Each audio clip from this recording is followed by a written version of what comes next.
मुनासिब पैसे में जितनी लग्जरी ये गाड़ी ऑफर करती है इतनी कोई और कार ऑफर नहीं कर सकती। यह है टोयोटा क्राउन 2008 मॉडल और ये वाली क्राउन हाइब्रिड है 2008 होने के बावजूद। और ऑन टॉप ऑफ दैट ये गाड़ी 3500 सीसी वाली है। मोस्टली गाड़ियां पाकिस्तान में आपको 2500 नजर आती हैं, इवन नई वाली शेयर्स में भी, और वो 2-250 के आसपास होती है उनकी हॉर्स पावर, लेकिन ये गाड़ी 300 हॉर्स पावर है और सिर्फ रेयर व्हील ड्राइव है। लेकिन लग्जरी के लिहाज से ये बहुत नेक्स्ट लेवल है। और सबसे पहले बात करते हैं इस गाड़ी के इंटीरियर की, जहाँ पे सबसे सारा लग्जरी गाड़ी ऑफर करती है। डैशबोर्ड वगैरह इसका वुड के साथ है, लेदर की क्वालिटी यहाँ पे नेक्स्ट लेवल है। लेकिन इसमें आपके हेडरेस्ट के साथ दो दो स्पीकर दिए गए हैं, एक स्पीकर यहाँ पे है, एक स्पीकर राइट पे है। इसी तरह इस सीट में भी स्पीकर यहाँ पे दिए गए हैं और इवन इसकी छत में भी स्पीकर आते हैं।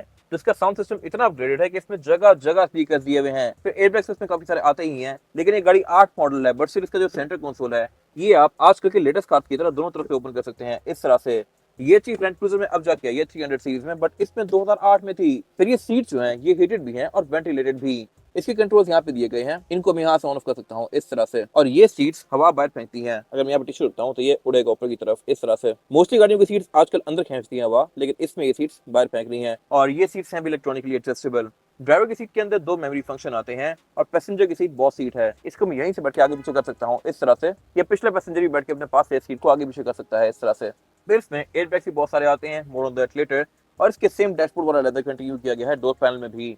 डोर्स भी इसके काफी लग्जरियस हैं और इसकी पॉकेट्स भी मर्सिडीज की तरह की ही हैं। इनको मैं भी आगे जाके खोल के दिखाऊंगा। यहाँ पे सारा कुछ बिल्कुल बेसिक सा दिया गया है, लेकिन यहाँ से अगर हम नीचे आते जाएं तो ये हर चीज बहुत लग्जरियस है। 8 मॉडल के लिहाज से ये गाड़ी अपने टाइम से बहुत अहेड थी। और मल्टीमीडिया में इंटरफेस के लिहाज से काफी हद तक इस एरा की मार्केट जैसा है। क्लाइमेट कंट्रोल यहाँ पे ऑटोमेटिक दिया गया है, ऑब्वियसली ये डुअल जोन है, लेकिन जो चीज फिट है वो है ये स्विंग का फंक्शन।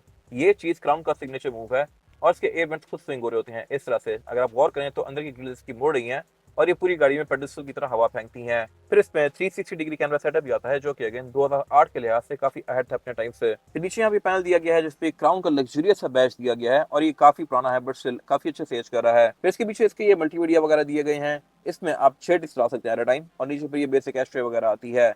पीछे से गेट सिलेक्टर है और इसको आप स्पोर्ट्स में करके मैनुअली भी चला सकते हैं इस तरह से। और एक और चीज यहाँ पे इंटरेस्टिंग है, वो ये है कि यहाँ पे ड्राइव मोड्स भी दिए गए हैं। ड्राइव मोड चेंज करने के साथ साथ इसके मीटर का डिस्प्ले भी चेंज होता है इस तरह से। फिर इसमें अलग से पूरा ईवी मोड दिया गया है जिससे इंजन बंद हो जाता है। अभी इसको मैंने ईवी पे किया है तो इसका इंजन ऑफ हो गया। और रूफ लाइनर भी इसका बेज में दिया गया है, जो कि फील को काफी ब्राइट बनाता है। प्लस यहाँ सनरूफ भी आती है जो कि ऑब्वियसली इलेक्ट्रॉनिक है। नीचे भी इसका पूरी स्क्रीन है, more on that later. But फिलहाल अगर बात करें इस गाड़ी के साइज की तो ये प्रॉपर एक डी सेगमेंट की सेडान है। साइज के लिहाज से डायरेक्ट कंपटीशन बनती है मर्सिडीज की ई क्लास या BMW की 5 सीरीज या फिर सोनाटा भी कह सकते हैं। लेकिन लग्जरी के लिहाज से ये इन मोस्टली गाड़ियों से ऊपर है। इसमें इतनी चीजें हैं जितना कि ई क्लास में काफी ऊपर के वर्जन ऑफर करते हैं। और ऑन टॉप ऑफ दैट ये गाड़ी है भी रेयर व्हील ड्राइव। फिर इसमें इंजन 3500 सीसी है, ये टेल भी सही मदद ये करेगी। हल्का सा पाउंड देने पर ये गाड़ी फिरती भी जाती है और एट द सेम टाइम ये गाड़ी हाइब्रिड भी है। तो ये आपको 12-13 की एवरेज भी सुकून से देगी, जो कि मेरे ख्याल से हर लिहाज से ये गाड़ी, जिसकी वजह से मेरे ख्याल से ये गाड़ी हर लिहाज से काफी अच्छा ऑप्शन है। फिर इस एरा में क्रोम बहुत ज्यादा इन था, बट स्टिल यहाँ पे काफी सेटल दिया गया है। लाइट सी क्रोम की फ्रिल्स हैं, छोटा मोटा ये डोर हैंडल्स और साइड मिरर वगैरह में दिया गया है, एंड दैट्स इट। फिर जहां तक बात है फीचर्स की तो इसमें साइड मिरर ऑटो रिट्रैक्टेबल हैं और ये हीटेड भी हैं। फिर ये गाड़ी 8 मॉडल है, बट स्टिल आज की लेटेस्ट क्राउन की तरह ये भी डोर के अंदर माउंटेड है। अगर आप नई वाली लैंड क्रूजर देखें, LX सीरीज देखें, तो उन सब में जो साइड मिरर है वो डोर के अंदर आते जा रहे हैं। Same goes for this car. और फिर इसके रेड रोज में एक और चीज फिट है, वो ये है कि इसको मैं ओपन करता हूं तो ये यहाँ तक ओपन हो जाता है। मोस्टली गाड़ियों के डोर इतने खुलते हैं, लेकिन इसमें यहाँ तक आ रहा है ताकि इसमें एंट्री और एग्जिट भी आसान हो जाए। और हर चीज यहाँ पे सही लग्जरियस रखी गई है। रेड रोज में प्राइवेसी कर्टन्स भी आते हैं और शश के यहाँ पे और भी हैं। खैर ये मैं कवर करूंगा आगे जाके। फीचर्स के नाम पे यहाँ पे रूफ में सनरूफ आती है और बैक भी इसकी बाकी पूरी ही गाड़ी की तरह काफी लग्जरियस है। डिग्गी इसमें अच्छी खासी लंबी आती है। ये गाड़ी क्योंकि हाइब्रिड है तो ये इसकी डिग्गी जो है इतनी डीप नहीं है। ये गाड़ी क्योंकि हाइब्रिड है तो यहाँ बैटरी पैक आता है, तो ये आगे से बहुत ज्यादा कॉम्प्रोमाइज है। लेकिन ये उन कुछ गाड़ियों में से है जो कि स्पेयर टायर ऑफर करती थी उस टाइम पे। हाइब्रिड होने के बावजूद यहाँ पे छोटा स्पेयर टायर दिया गया है। और फिर इसमें जर्मन कार्स की तरह ये वार्निंग ट्रायंगल भी आता है। डिग्गी इसमें मार्केट्स की तरह ही ओपन होती है और इसको अगर मैं आधा बंद करूंगा इस तरह से तो ये बाकी खुद बंद होगी इस तरह से। फिर ये गाड़ी क्योंकि हाइब्रिड है तो इसके टोयोटा के बैच के अंदर ब्लू लाइनिंग्स दी गई है, जो कि शो को आता है कि ये कार हाइब्रिड है। और फीचर्स के नाम पे यहाँ पार्किंग सेंसर आते हैं। टेल लाइट इसकी LED में है और ये बैक पे डुअल एग्जॉस्ट ऑफर करती है, जो कि दोनों ही फंक्शनल हैं। हाइब्रिड कार में यूजुअली एग्जॉस्ट की इतनी सेंस बनती नहीं है, बट इसमें प्रॉपर दो बड़े बड़े दिए गए हैं जो कि चलते हैं। और इसमें रेयर विंडशील्ड के अंदर फिर एक प्राइवेसी कर्टन भी आता है जो कि इलेक्ट्रॉनिकली ऑपरेटेड है। हर चीज यहाँ पे सही दबा के दी गई है। फिर इसमें शार्क फिनिटी इतना पहले से आ रहा है और ये गाड़ी क्योंकि क्राउन है तो क्राउन में एक सिग्नेचर मूव है और वो है इसके ये क्राउन का बैच। इसके सी पिलर पे बैच दिया गया है जो कि इसकी लुक को थोड़ा लग्जरियस बना रहा है। और अब बात करते हैं इस गाड़ी के फ्रंट एंड की। लुक्स के लिहाज से ये गाड़ी कोई बहुत ज्यादा फेमिलियर नहीं है क्योंकि कोई बहुत ज्यादा कॉमन है नहीं पाकिस्तान में, और वर्ल्ड वाइड भी ये कम नजर आती है। बट ये एंड यूजर के लिहाज से फिट चीज है क्योंकि इसकी मार्केट उस लिहाज से कोई बहुत ज्यादा हाइट वाली नहीं है। लेकिन ये फीचर्स आम नॉर्मल क्राउन जितने ही ऑफर करती है। इसमें जो हेडलाइट है ये थोड़ी कर्व में दे दी गई थी और इसके बाद इसकी नई वाली शेप आ गई थी जो कि बहुत ज्यादा कॉमन होती है पाकिस्तान में।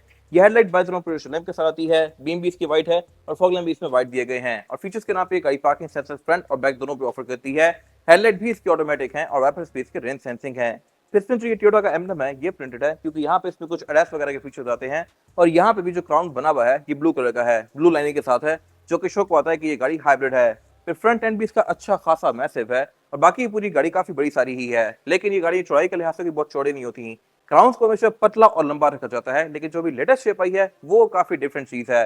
वो अच्छी खासी बल्कि गाड़ी होती है और इसके रिव्यू भी आप जाके हमारे पेज से देख सकते हैं 2023-24 वाली क्राउन के।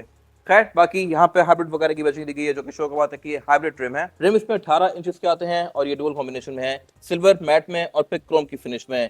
और ये 18 इंचेस का रिम है। टायर इसमें योकोहामा का एडवांस डीबी है जो कि कंडीशन के लिहाज से फिट है। इसमें ऑल व्हील डिस्क ब्रेक आती है, ट्रैक्शन कंट्रोल वगैरह आता है, बट ड्राइव ये गाड़ी सिर्फ रेयर व्हील्स पे ही होती है। स्टीयरिंग व्हील भी इसका पूरी गाड़ी की तरह काफी लग्जरियस है। ये वोट और लेदर के कॉम्बिनेशन में है, मल्टीमीडिया वाला है और इसके अलावा इसमें वाइपर्स रेन सेंसिंग है, हेडलाइट्स ऑटोमेटिक है और सबसे फिट चीज है इस गाड़ी में इसका मीटर, क्योंकि ये पूरी ही स्क्रीन है। आते ही जैपनीज होने की वजह से सिर्फ 180 तक है, लेकिन 2008 में स्क्रीन होना बड़ी फिट चीज थी। ड्राइव मोड के साथ इसका डिस्प्ले भी चेंज होता है इस तरह से, लाइक दिस, जो कि अब जाके गाड़ी में आना शुरू हुआ है। और यहाँ पे गाड़ी बिजली चार्ज और पावर दोनों शो करवा दी है, जो कि शो को होता है कि ये कार एक हाइब्रिड है ये काफी हद तक कस्टमाइजेबल। और कुछ चीजें इसमें यहाँ पे भी इंटरेस्टिंग दी गई हैं, वो ये है कि मैं यहीं से बैठ के इसके रेड सनशेड को फोल्ड अनफोल्ड कर सकता हूँ इस तरह से, और अगर ये शेड ओपन है और मैं अगर रिवर्स लगाता हूँ तब भी ये सनशेड फोल्ड हो जाता है इस तरह से। फिर ये स्टीयरिंग व्हील है भी टिल्ट एंड टेलीस्कोपिक, इसको मैं इलेक्ट्रॉनिकली इस तरह से ऊपर नीचे कर सकता हूँ लाइक दिस। ड्राइवर के डोर में मेमोरी फंक्शन भी आता है। मैं अपनी सीट की भी सेटिंग बना के यहाँ पे प्रीसेट बना सकता हूँ और जब भी मैं बटन टैप करूंगा तो मेरी सीट और स्टीयरिंग व्हील उसके हिसाब से एडजस्ट करेगा इस तरह से। फिर इसमें लेन कीपर असिस्ट भी आता है और ADAS के फीचर्स भी आते हैं, रडार भी ऑफर करती है और क्रूज कंट्रोल भी इसका एडेप्टिव है। और बैक पे भी गाड़ी काफी लग्जरियस है। रेयर पैसेंजर्स के सेंटर कोर्सों में अलग से कंट्रोल दिए गए हैं, वॉल्यूम के भी और इसकी सीट्स के भी। सीट्स यहाँ पे दोनों ही हीटेड आती हैं और मैं यहीं से बैठ के इन सीट्स को एडजस्ट भी कर सकता हूँ इस तरह से। ये चीज आपको यूजुअली लैंड क्रूजर में देखने को मिलती है, लेकिन इसमें भी ये सीट्स रिक्लाइनेबल हैं और मैं यहाँ से बैठ के फ्रंट सीट को भी जितना चाहूँ आगे कर सकता हूँ इस तरह से, ताकि लेग रूम यहाँ पे स्पेशियस होता जाए। फिर इसमें रेयर सीट्स के लिए आगे ये ग्रैब हैंडल्स भी दिए गए हैं और यहाँ पे ये प्रॉपर प्राइवेसी कर्टन्स भी आते हैं, जो कि यूजुअली आपको लेक्सस 570 में देखने को मिलते हैं। इनको मैं इस तरह से यूज कर सकता हूँ। और फिर यहाँ पे एस्ट्रेस भी दी गई हैं जो कि इस एरा में बहुत ज्यादा इन थी। फिर रेयर पैसेंजर्स के लिए एयर बैग्स यहाँ पे तो आते ही हैं, मोस्टली गाड़ियाँ ऑफर करती हैं, लेकिन इसमें सीट्स पे भी दिए गए हैं। ये अगेन मेरे ख्याल से एक फिट चीज है और कम गाड़ियों में होती है। फिर इसमें सेंटर कोस्टर में जो ये वाला एरिया है इसको मैं अलग से फोल्ड करके डिग्गी को भी एक्सेस कर सकता हूँ। और इसमें जो कैबिन की लाइट्स हैं इसको भी आप अपनी मर्जी के हिसाब से एडजस्ट कर सकते हैं, जहाँ भी आपको थ्रो चाहिए आप इसको उस तरफ मोड़ के एडजस्ट कर सकते हैं। और स्पीकर्स यहाँ पे डोर्स में आते हैं, बैक पे तो आते ही हैं, लेकिन यहाँ छत में भी दिए गए हैं, जो कि पैसेंजर्स के ऑडियो एक्सपीरियंस को बहुत बेहतर बनाते हैं। फिर एक और चीज यहाँ फिट है, वो ये है कि इसमें रूफ में एम्बिएंट लाइटिंग दी गई है। ये चीज बहुत कम गाड़ियां ऑफर करती हैं, बट इसमें यहाँ पे कंटिन्यू कर रही है, जो कि रात के टाइम इसकी फील को काफी लग्जरियस बनाती है। प्रेस एंड शेड को भी मैं यहीं से बैठ के फोल्ड अनफोल्ड कर सकता हूँ इस तरह से। और गाड़ी के मल्टीमीडिया को यूज करने के लिए भी यहाँ पे ये बटन दिए गए हैं, वॉल्यूम अप डाउन ट्रैक आगे पीछे में इधर से ही कर सकता हूँ। फिर सेंटर में एक ड्रॉर भी आती है जो कि एल्केंटारा की फिनिश में है और यहाँ एक पावर आउटलेट भी आता है जहाँ से फोन चार्ज कर सकते हैं। और इंजन ये गाड़ी बहुत सारे ऑफर करती है। ये top of the line engine है, इसमें नॉन हाइब्रिड इंजन भी आते हैं और ये है 3500 सीसी V6 वाली गाड़ी, जो कि काफी रेयर होती है और ये फुल स्पेक्ड है। ये गाड़ी प्रोड्यूस करती है 296 ऑफ पावर, जो कि इनसेन फिगर है बॉडी साइज के लिहाज से। और ऑन टॉप ऑफ दैट ये गाड़ी सिर्फ रेयर व्हील ड्राइव है, तो इस पे आप टेल भी कर सकते हैं। अब इस तरह की परफॉर्मेंस और ये हाइब्रिड वाला इंजन आपको अगर जर्मन कार्स में लें तो वो गाड़ियां बहुत महंगी पड़ेंगी। मोस्टली गाड़ियां जो E350e वगैरह होती हैं, ये BMW में 530e होती हैं, वो गाड़ियां 2000 सीसी होती हैं या 1500 सीसी होती हैं एक्टिव हाइब्रिड वगैरह।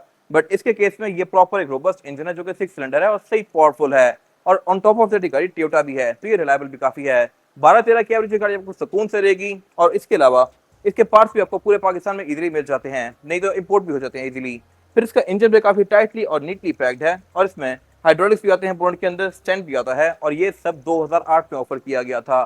तो मेरे ख्याल से ये गाड़ी अपने टाइम से काफी अहेड थी। इसके बारे में एक और फिट चीज ये है कि ये इंजन थोड़ा सा यूनिक है, बाकी गाड़ी के पार्ट्स हर गाड़ी के सेम ही होते हैं। ये 8 मॉडल है, 3500 सीसी हाइब्रिड वाली है और इसकी डिमांड है 1,15,00,000 रुपए। ये सेगमेंट मोटरस्पोर्ट के पास अवेलेबल है और क्राउन्स में हमारे पास और भी ऑप्शन अवेलेबल हैं। अगर आपने इनके बारे में कोई इन्फॉर्मेशन लेनी है तो दिए गए नंबर पर कॉल कर सकते हैं कि आप सेगमेंट मोटरस्पोर्ट को विजिट कर सकते हैं, जो कि रावलपिंडी में DH2 के गेट 1 के ऑपोजिट लोकेटेड है। अगर आपको ये वीडियो पसंद आई है तो इसको लाइक जरूर कीजिएगा, चैनल को सब्सक्राइब भी कीजिएगा और अगर आपके पास इस गाड़ी से रिलेटेड कोई भी राय है तो उसको कमेंट सेक्शन में शेयर भी जरूर कीजिएगा, ताकि वो लोग जो ये गाड़ी लेने वाले हैं वो आपकी राय से फायदा उठा सकें।